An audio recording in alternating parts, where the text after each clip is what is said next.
Hare Krishna, Krishna Krishna, Hare Hare, Hare Rama, Rama Rama, Hare Hare.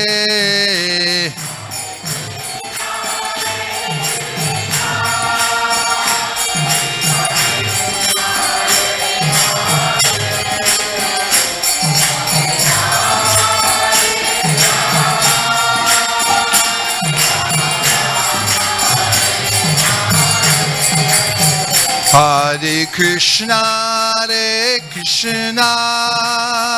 Krishna Krishna, Hare Hare, Hare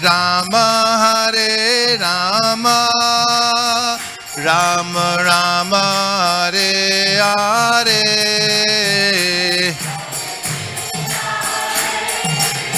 I can barely hear you.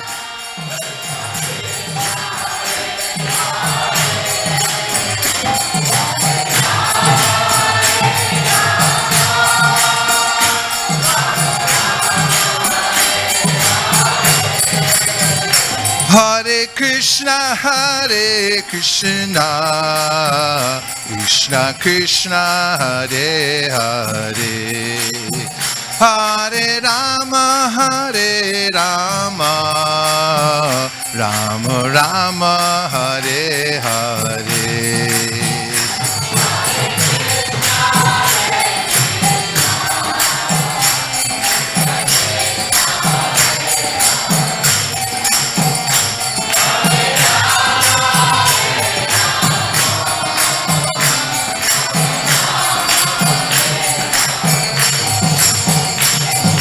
Hare Krishna, Krishna Krishna, Hare Hare, Hare Rama, Rama Rama, Hare Hare.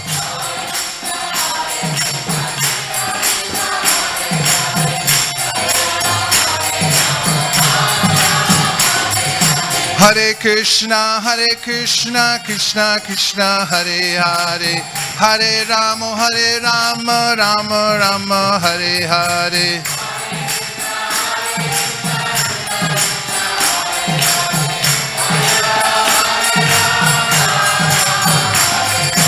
Hare Krishna, Krishna Krishna, Hare Hare, Hare Rama, Rama Rama, Hare Hare.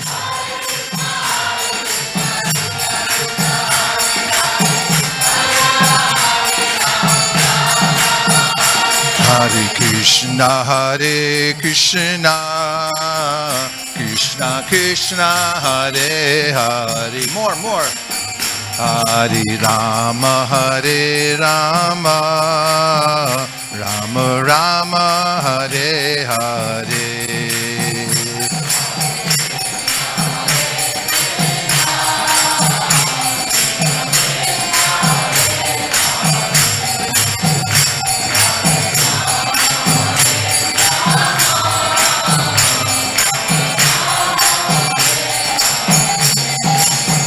Hare Krishna, Krishna Krishna, Hare Hare, Hare Rama, Rama Rama, Hare Hare.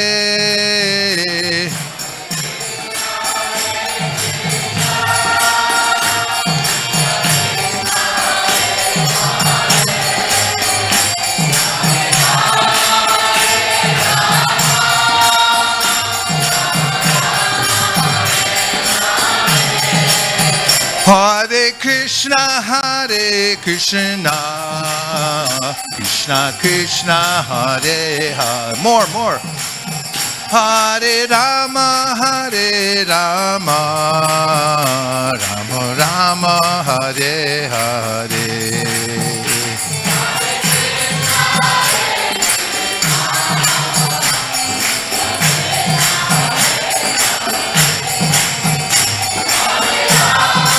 Hare Rama, Rama Rama, Hare. Everyone. Ha. Wait for it. Re. Go Premanande Haribo. Om Namo Bhagavate Vasudevaya. Om Namo Bhagavate Vasudevaya. Om Namo Bhagavate Vasudevaya. Narayanam Namaskritya Naram Chaiva Narottamam Devim Sarasatim Vyasam Tato Jayam Udhiraye. We're reading from the Srimad Bhagavatam, Canto 3, Chapter 3, text number 1 through 3. From a culture that likes threes, you're in luck today. Right? It's 3, 1 through 3. No? 3:13. Still in luck.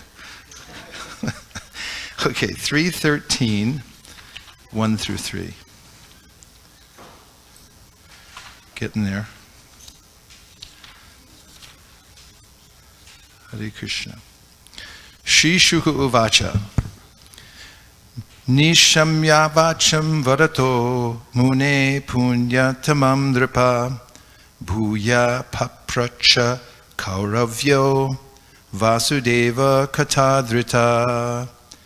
Shukadeva Goswami said, O king, after hearing all these most virtuous topics from the sage Maitreya, Vidura inquired further on the topics of the Supreme Personality of Godhead, which he adored to hear. Purport: the word adrata is significant because it indicates that Vidura had a natural inclination for hearing the transcendental message of the Supreme Personality of Godhead, and he was never fully satisfied, though continuing to hear these topics.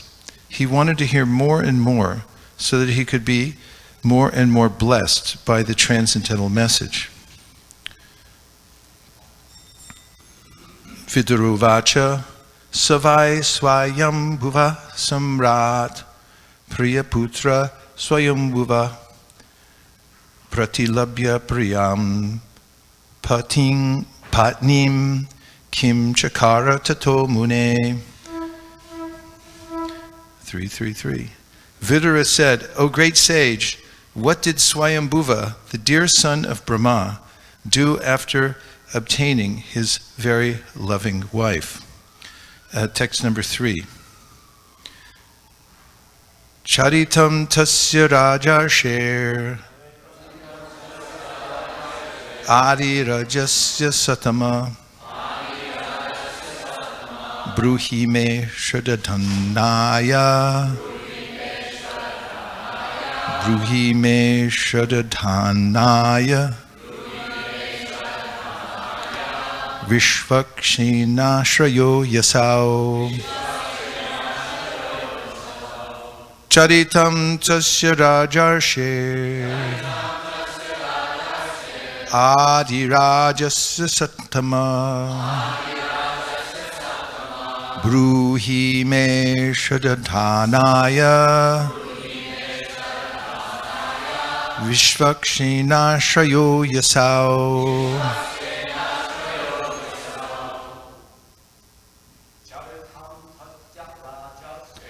Charitam tasya rajarshe Adi rajasya satama Bruhi me shradhanaya Vishvakshena shrayo yasau Charitam tasya rajarshe Adi rajasya satama Bruhi me shradhanaya Vishvakshena shraya. Vaishnavis. Charitam tasya rajarshe Adi Rajasya Satama Bruhime Shadadhanaya Vishvaksena Yaso Charitam Tasya Rajarshe Adi Rajasya Satama Bruhime Shadadhanaya Vishvaksena Yasya Charitam character Tasya his Rajarshe of the saintly king Adi Rajasya of the original king Satama O most pious one Bruhi kindly speak may unto me Shradhanaya unto one eager to receive Vishvaksena Vishvaksena of the personality of Godhead Ashraya one who has taken shelter He certainly Asao that king O best of the virtuous I'm just going to read the translation. O best of the virtuous, the original king of kings, Manu, was a great devotee of the personality of Godhead, Hari, and thus it is worth hearing of his sublime character and activities. Please describe them. I am very eager to hear. Purport. Srimad Bhagavatam is full of the transcendental topics of the personality of Godhead and his pure devotees. In the absolute world, there is no difference in quality between the Supreme Lord and his pure devotee.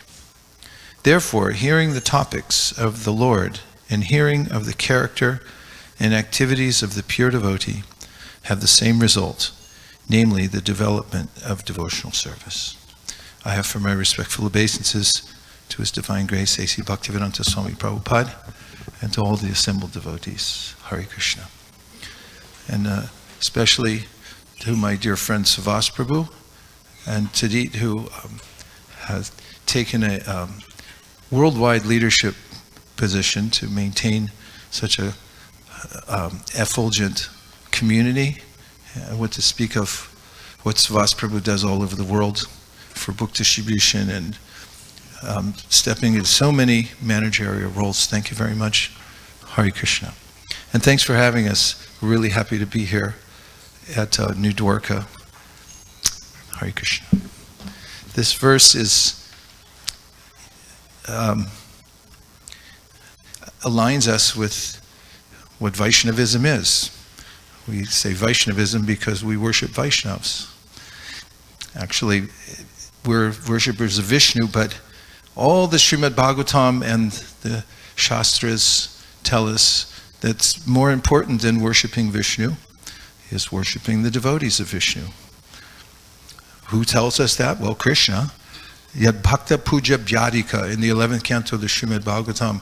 Krishna says, if you want to worship me, worship my bhaktas. More important to me. And of course, we know Aradhanam Sarvesham Vishnu Aradhanam Param Tasmat Paratanam Devi Tadyanam Samarcharam. When the question comes to Lord Shiva, what is the best worship? He said, well, worship of Lord Vishnu is the best. But there's something better. That's worshiping those who are dear to Lord Vishnu, the Tadiya, the devotees. And when you worship the devotee of Lord Vishnu, says Vrindavan Das Thakur in the Chaitanya Bhagavat, he said, if you worship Vishnu, yes, that's the best. But there's still some question if you'll go back to Godhead or not. But if you worship the devotee of Lord Vishnu, he said, then there's no question. Then you're definitely going back to Godhead. We find throughout the Srimad Bhagavatam and Chaitanya Charitamrita the ways in which this is emphasized. One that came to mind is that Devananda Pandit was a great reciter of Srimad Bhagavatam. Only problem was he was a Mayavadi. And he was speaking on this Srimad Bhagavatam.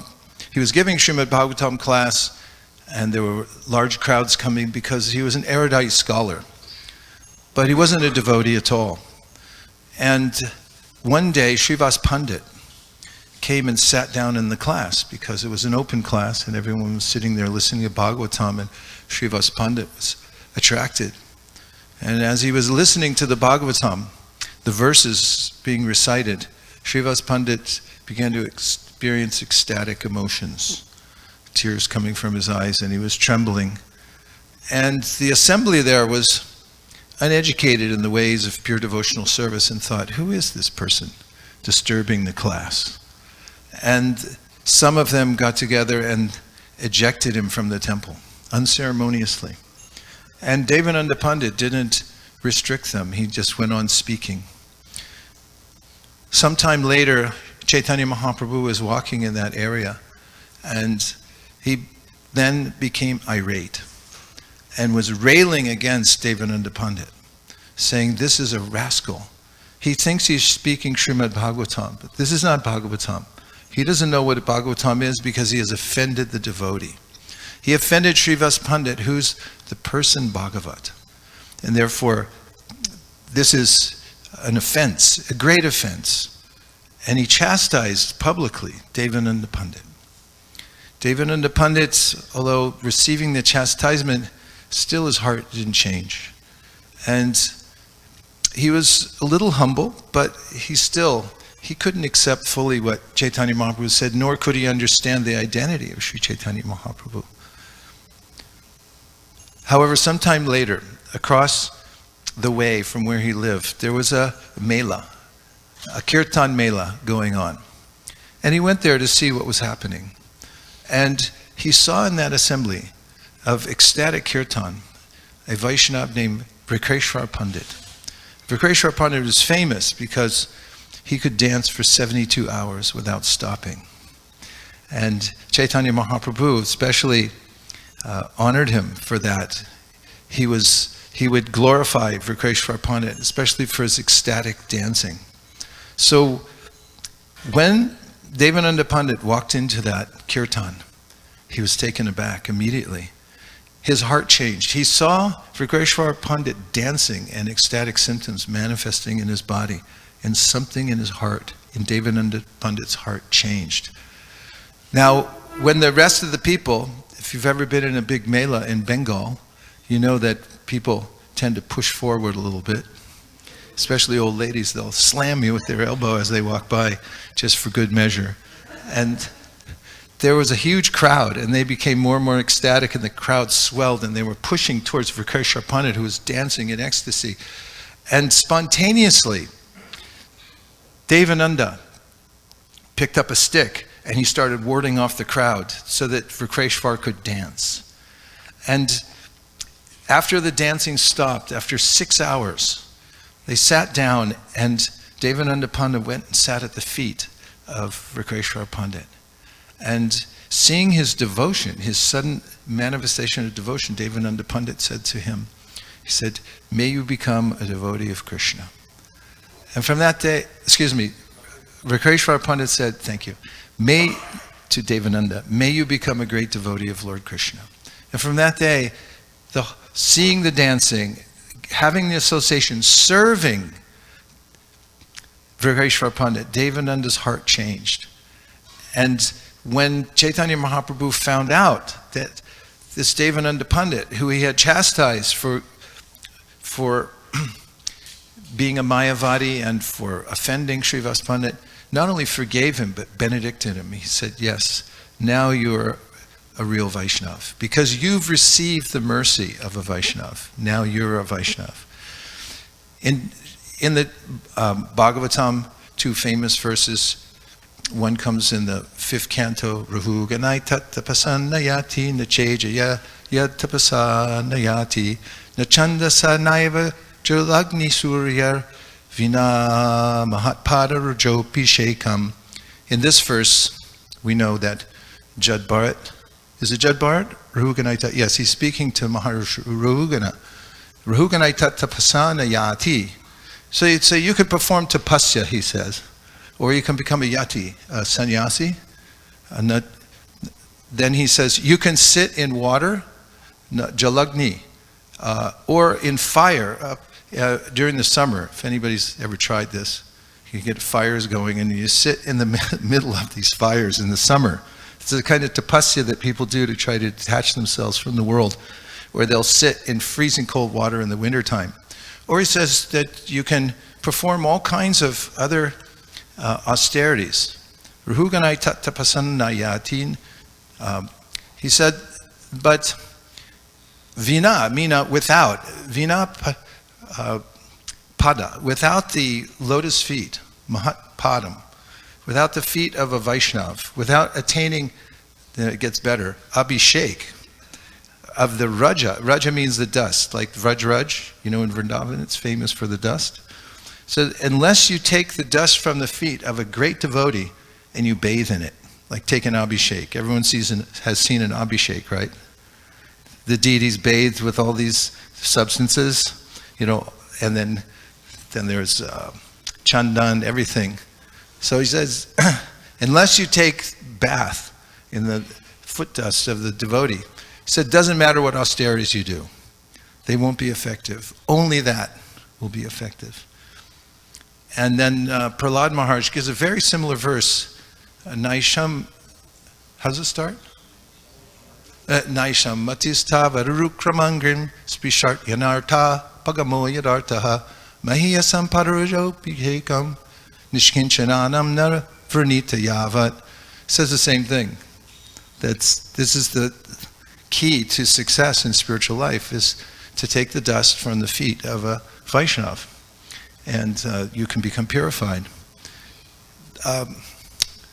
In the 10th canto of the Srimad Bhagavatam, it's a very important verse we can refer to understand what it means to do this, to take the abhishek of the dust from the feet of a Vaishnav. This is from the demigods who are praying to Lord Krishna within the womb. And they say, Twayam bujaksha kila satvadamni samadhina veshita cheta saike twatpada potena mahatkritena kurvanti govatsa padam bababdim. So it says that the goal of life is achieved by one-pointed attention on Krishna. And you should be in samadhi. Twayam bujaksha kila satvadamni, on the beautiful lotus-eyed Lord. Samadhi da veshite twatpada potena mahatkritena. So in this verse, the mahat means the great souls who have made a path for the rest of us. Twatpada potena mahatkritena. The great souls come and then they show a process through which anyone can engage in devotional service. And this becomes the boat on which one can cross over the ocean of material existence. Twatpada potena mahatkritena kurvanti govatsa padam bababdim. Now here's how powerful this process is of following the method given by the great soul, the Acharya. He says that there's a boat, which is the process left by the great Acharya, and if you approach the boat and your intention is to get in the boat and follow the process, then the ocean shrinks.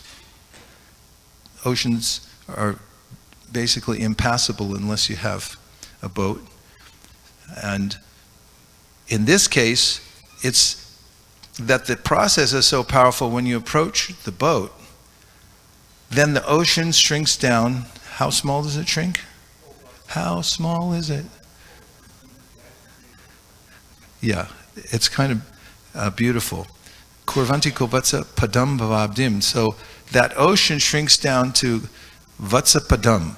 So padam means a little footprint, and vatsa means a little calf. Kind of heartwarming, right?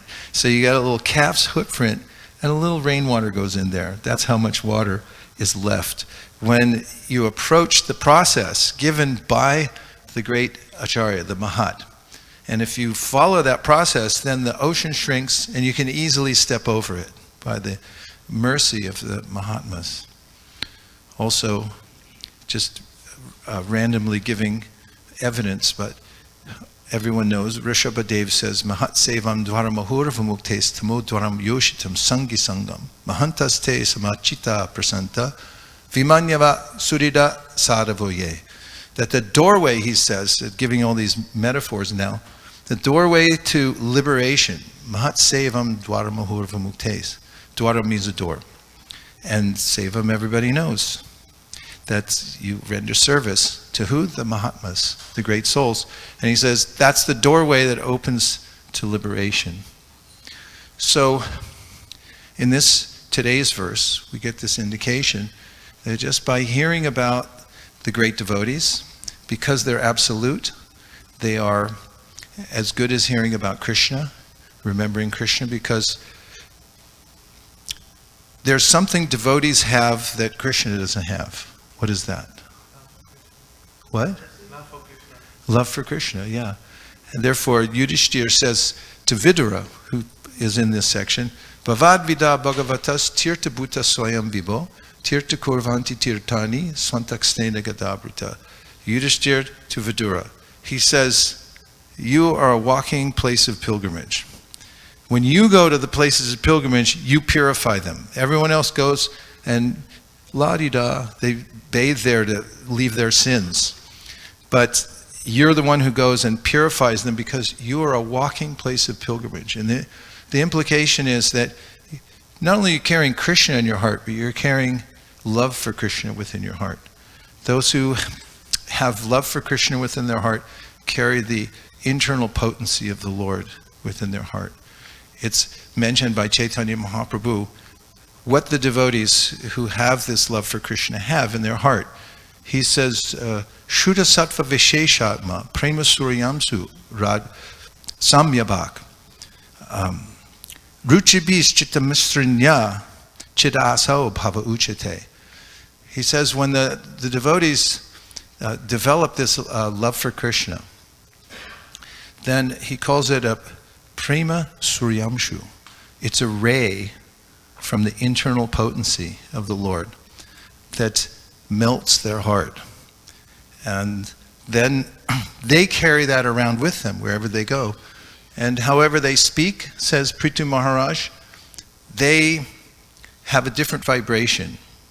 He says that those who have that element of love for Krishna within their heart, when they speak, it's a different kind of vibration altogether. Krishna has on his lotus feet saffron particles. When the pure devotee speaks, says Prithu Maharaj, the voice of that pure devotee touches Krishna's lotus feet and dislodges the saffron mercy particles.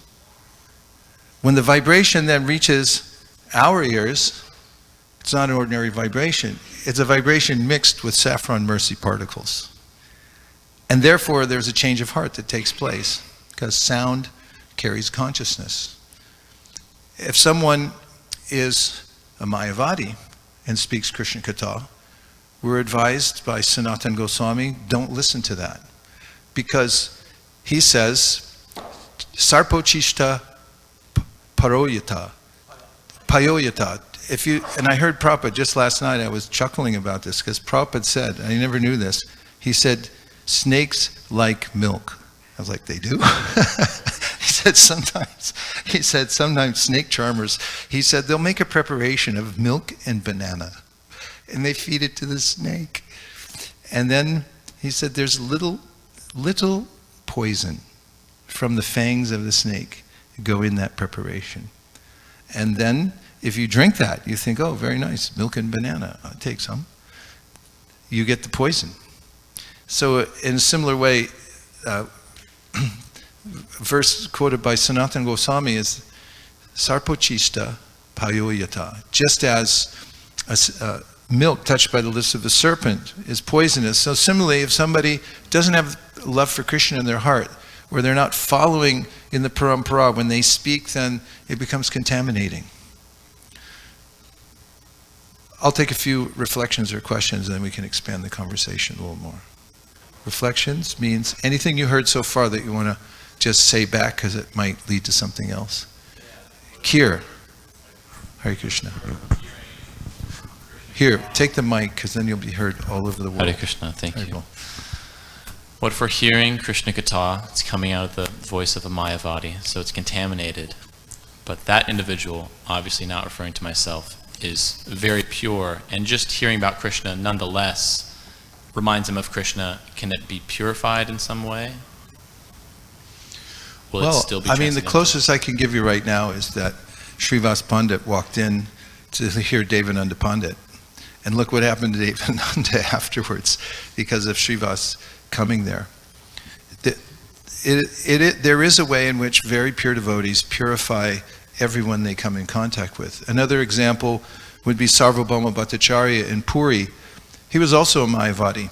He met Sri Chaitanya Mahaprabhu because Mahaprabhu had walked there for the first time. He was coming from Navadvip, and he came to Puri alone because Nityananda Prabhu had broken his sannyasi staff, and Mahaprabhu was angry. So he said to the devotees, you can go before me or after me, not with me, I'm going by myself. So they went behind him to make sure nothing happened to him, and then when Mahaprabhu got to Puri, he went in to see Lord Jagannath, and then he saw his worshipable Lord playing the flute, and he started rushing towards him to embrace him. But then he fainted halfway there. And then the temple commander came over with a stick, intending to beat him, but it just happened that Sarvabhauma Bhattacharya was there at the time, taking darshan. And he stopped. He was the guru of the king. He was a world-renowned scholar, Sarvabhauma, so of course he commanded respect. And the custodian stopped, and Sarvabhauma Bhattacharya tested this beautiful sannyasi who was lying there unconscious, a little cotton swab. And he was well read, to say the least, Sarvabhauma Bhattacharya, and he could ascertain that this young sannyasi was experiencing ecstatic symptoms. So he had him carried back to his house. And you'll read in the Chaitanya Charitamrita, there's a conversation, it's very important in this regard, with Gopinathacharya, his nephew. Gopinathacharya was a pure devotee of Lord Chaitanya Mahaprabhu, and he began telling Sarvabhauma Bhattacharya, who had this mood of sort of a parental mood towards Chaitanya Mahaprabhu. He said, here's a sannyasi, he's 24 years old, what was he thinking? Don't take sannyasa at 24. Besides, look how beautiful he is. He's not going to make it. And even so, I'm going to upgrade his sannyas because he has a lower level of sannyas. He was very pedantic about this whole thing. And Gopinathacharya said, what are you talking about? He said, you don't know who this is. This is the Supreme Personality of Godhead. And then Sarvabhauma's students were all there, and there was this argument going on because they said, the Lord's known as Tri Yuga. He only appears in 3 Yuga, not in Kali Yuga. And of course, Gopinathacharya, being a great Vaishnava scholar, also retorted that, no, there in the Srimad Bhagavatam, he's called Chanakalau Yadavatar. He's the covered incarnation in Kali. He comes as a Yuga avatar, just not a Leela avatar in Kali Yuga. And still, Sarvabhauma couldn't get it. He wasn't convinced that this young sannyasi was Krishna. And he said, so Sarvabhauma said to Gopinathacharya, how do you know he's God? And he said, I know he's God because I have his mercy. And when you get his mercy, then you'll also know that he's God. And of course, we know the story because Sarvabhauma was determined to help this young sannyasi and sat him down to explain to him the meaning of the Vedanta Sutra, right? And Mahaprabhu sat there for 7 days without saying anything. And finally, Sarvabhauma said, do you have any questions? Like, no. Do you understand the Vedanta Sutra? Said, yes, very well. I just don't understand your explanation, which is covering the real meaning of the sutra. The meanings are clear, but you're clouding them. Sarvabhauma was shocked. Well, maybe you can say something. And when Lord Chaitanya started to speak, he spoke after Sarvabhauma about the Atmarama verse. He also gave the explanation of what the Vedanta Sutra is. It came into the mind of Sarvabhauma Bhattacharya, oh, this is not a human being. This is the Supreme himself. He was transformed at that time, and Mahaprabhu revealed his transcendental form to Sarvabhauma Bhattacharya. So I'm fast forwarding a lot here, but later on, coming to the point, in front of Chaitanya Mahaprabhu, Sarvabhauma Bhattacharya admits, he said, now I understand. He became completely devoted to Chaitanya Mahaprabhu. It was a big event. As 24-year-old sannyasi, headlines on the CNN, 24-year-old sannyasi converts the biggest scholar in India to his line of Vaishnavism. And Sarvabhauma said, it is the mercy of Gopinath Acharya. Because of his association, I was able to understand you. And there, Kaviraj Goswami quotes, Atapite deva padambujatoya prasada leshanugrihita evahi janati tattvam bhagavan mahimno nachanya eko picharam pachimban, which is Brahma, of course, in the 10th canto, 14th chapter, in which he says that if you can get a lesha of mercy from the Lord, then you can understand him. But without that, even if you're a great scholar or tapasvi or renunciate or anything, then you can't understand anything about him. So that's another one of the instances. And Mahaprabhu, standing there, approved it, said, yes, this is correct. It was the mercy of Gopinath Acharya. By his mercy, you were able to become a devotee. So those who are very pure, Prabhupada mentions this in the Upadeshamrita, we shouldn't cohort with Mayavadis. But there are those who are very advanced, who may go here, there, and everywhere, and come in contact, and then they purify those who are contaminated. I mean, after all, listen to Prabhupada's pranam mantra, Nirvishe Shunyavadi Paschatya Deshatarane. What was his mission? It was to walk into the den of the Mayavadis, the Shunyavadis, all the Vadis, and be with them and then convert them. And they all started dancing and becoming devotees because of Prabhupada's powerful devotional service. So yes, possible. Yes.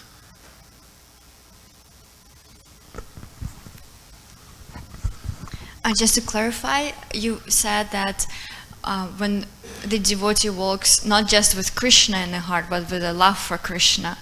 Usually, as far as I know, when we say we carry someone in our heart, means we have love for that person. But when you made a distinction between those two, so I want to elaborate. Do you mean like the Supreme Soul, as we carry Krishna in our hearts, or there's some other distinction between carrying Krishna in our heart and love for Krishna in our heart? Yeah, you could make a case for a distinction, like Anyabhilashita shunyam jnana karma anyanavritam anukulyena krishnanushilanam bhaktirutama. There's a way in which is defined in the Bhakti-rasamrita Sindhu by Rupa Goswami that devotional service means it has to be anukul, has to be favorable, because there are people like Kamsa who think of Krishna all day long. He couldn't stop thinking of Krishna. Gopis couldn't stop thinking of Krishna. When Uddhava came and said, here's a letter from Krishna, he says you should meditate. And he's like, not only can't we meditate, we're trying to forget Krishna. We can't forget Krishna. And Kamsa, he was meditating on Krishna in an unfavorable way. So it has to be pure devotional service, to be favorable out of love. One could be meditating on Krishna out of fear, like Kamsa.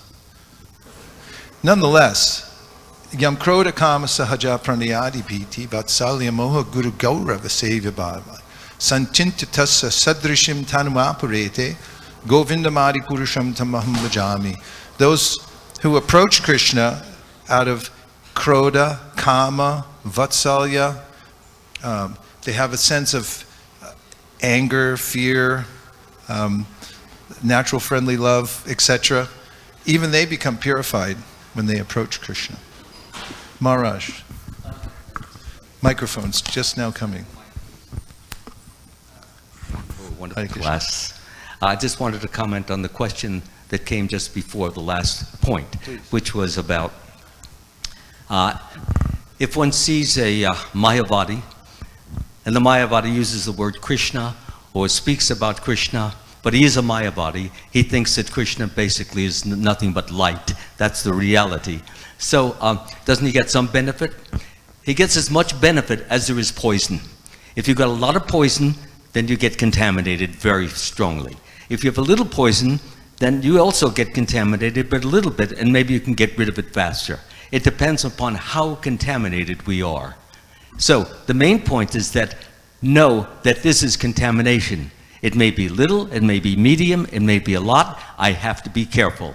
And if I have to be careful, then I should go with all the full, complete Vaishnavas. Jai. How would you like your poison? Little, medium, or what is it? Grande. Like a grande poison, please. Thanks, Maharaj. Okay. Yes, Prabhu. Go get it. Don't make Maharaj get up. Okay.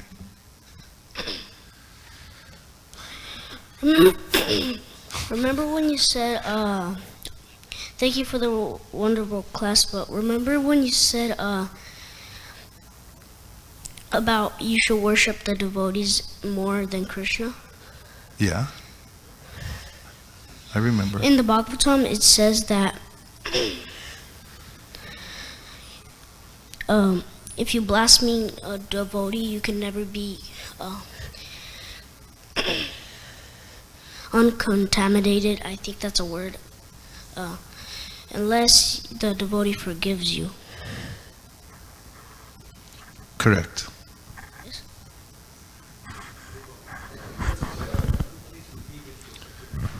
Was it a question or just an observation? Fact. It's just a fact. Okay, thank you. Prabhu? You're just, yes? Reflection or question? It's up to you. Okay, well, we were talking about the importance of a pure devotee and how, the dust of the pure devotee is being worshipped. So a reflection came to me about remembering the pastime that Krishna displays a sickness, and then he asked Narada Muni to go and look for someone to give the dust to the Lord's feet so he can cure his sickness. And obviously he went all the way. A lot of people didn't want to do it. I mean, demigods, sages. But when he came to the gopis, they immediately gave that. So that shows and proves that those devotees, because of unalloyed love and devotion for Krishna, they didn't care about either going to hell or not. They just want to give. But I have a question, Prabhu. So what happened to a devotee, maybe in the neophyte stage? I was witnessing sometimes they were following someone that says the pure devotee, but at the same time they were committing offenses to another one who is a pure devotee.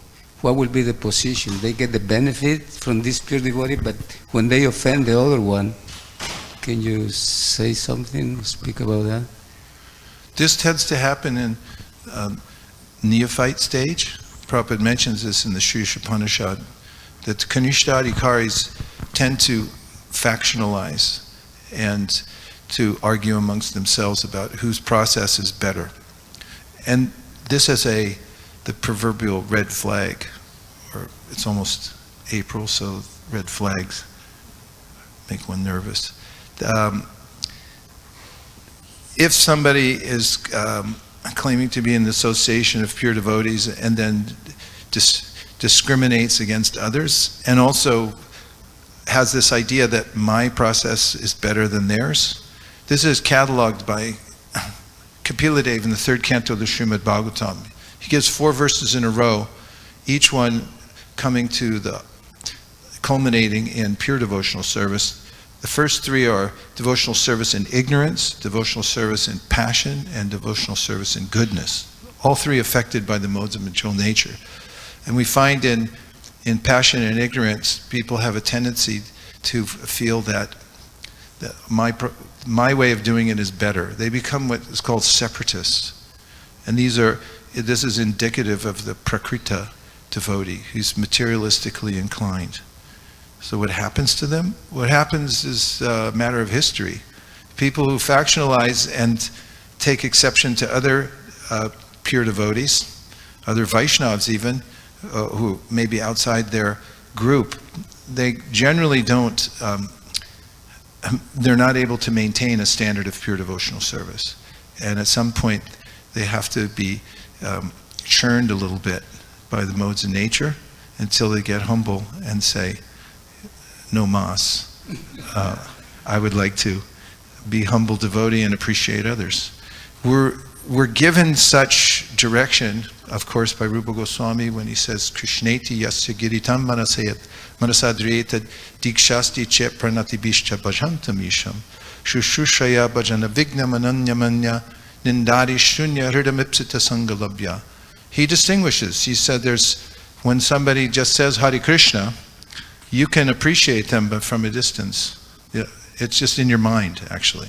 And if somebody's taken Diksha, means they've taken a vow to chant Hare Krishna, then you should go out of your way, like cross the street, cross over Vaisesika, and go like, Hare Krishna.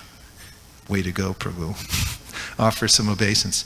And if somebody obviously has become pure, and how do we tell if they're pure? Nindadi shunya. They don't have the propensity anymore to criticize others. They don't find fault anywhere. That's a whole topic. It's very interesting. But then one should try to hear from such a person, try to serve such a person, and so forth. But anyway, what happens is when you distinguish one devotee from another in a highly critical way, saying mine's better, generally what happens is you become disqualified for some time in performing devotional service until you come to your senses. Not you, somebody. Okay, you already had one. Maharaj gets... Okay, last one because it's time to go, right? I don't know when you finish. Okay, Prabhu, Maharaj.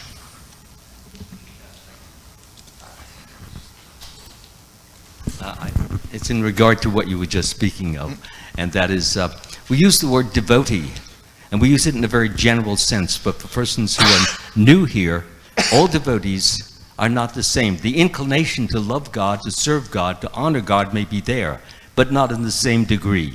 There are different degrees of love. There are different degrees of surrender. There are different degrees of affection.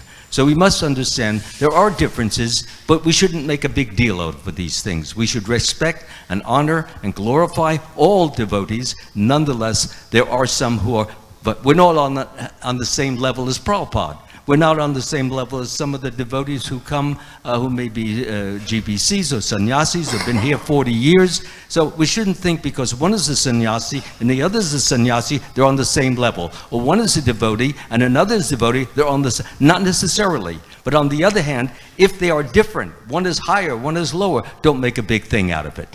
This is because then we become overly critical. But it doesn't mean you can't see the differences. You may see the differences, know the differences, on the other hand, not make such a big thing out of it because of the fact that it becomes just envy and nothing else. It's just looking down at somebody, trying to find a feeling of greatness or bigness over somebody. But when we maintain that equal level, that we're all devotees and there are differences, nonetheless, don't overly state these in order to feel bigger than that person whom you're looking at. That's all. Well, with that sage advice, I think we'll go out on a high note. Thank you very much, everyone, for your kind association and attention. Srila Prabhupada ki jai, Gaur Bhaktivinoda ki jai, Srimad Bhagavatam ki jai. By the way, there's an international effort to distribute Srimad Bhagavatams. Every year it culminates at Bhadra Purnima, which is in September. It's the full moon in September, called Bhadra. In the Bhagavatam it says that when you give the gift of Srimad Bhagavatam on that day, you get the return gift of going back home, back to Godhead. So over the last 5 years, we've made great advances all over the world in distributing Srimad Bhagavatam.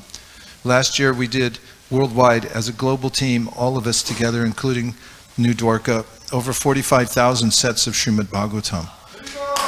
So I have a little pin for you today you can take with you to remind you that we're aiming towards 2026.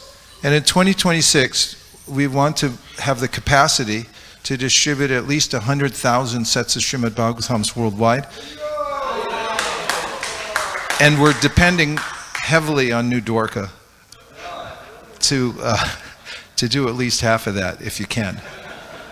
So if you'd like a little button, you can put it on your bead bag or anywhere you like. I'll give you one right now. Thank you. Hare Krishna. Hare Krishna, Hare